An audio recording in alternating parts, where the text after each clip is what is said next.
রাস্তার এক পাশে উত্তাল সমুদ্র এবং অন্য পাশে সবুজ পাহাড়ের নীরবতা, আর এর ঠিক মাঝখান দিয়ে বয়ে গিয়েছে বাংলাদেশের সবচেয়ে নান্দনিক route marine drive route. Cox's Bazar থেকে টেকনাফ পর্যন্ত এই মেরিন ড্রাইভ রুটের দৈর্ঘ্য হচ্ছে 80 কিলোমিটার, যা কিনা বিশ্বের মধ্যে সবচেয়ে বড় মেরিন রুটের তালিকায় শীর্ষে রয়েছে।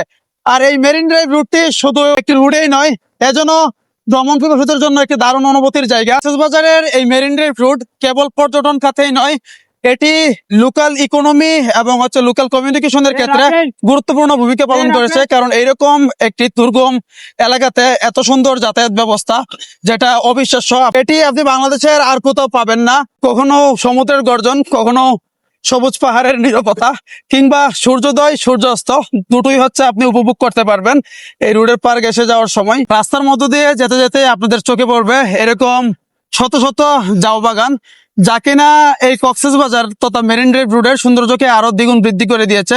পাশাপাশি দেখতে পারবেন লোকাল গ্রামগুলাতে প্রচুর পরিমাণে নারিকেল এবং সুপারির বাগান রয়েছে, যেগুলা এখানকার ইকোনমিক সিস্টেমকে আরো বেশি বাংলাদেশ তথা ওয়ার্ল্ডের কাছে রিপ্রেজেন্ট করতেছে। এবং এখানকার সৌন্দর্য আর কোথাও আপনি পাবেন না। আপনি বান্দরবন যান, রাঙামাটি যান, খাগড়াছড়ি যান, কোথাও এত সুন্দর গ্রামীণ পরিবেশ, মাঝখানে এক পাশে সমুদ্র, এক পাশে পাহাড়, আবার মাঝে মধ্যে এরকম ঝাউবন কোথাও পাবেন না, কোথাও পাবেন না। তার জন্য আপনাকে একমাত্র আসতে হবে কোথায়? মেরিন ড্রাইভ রোডে।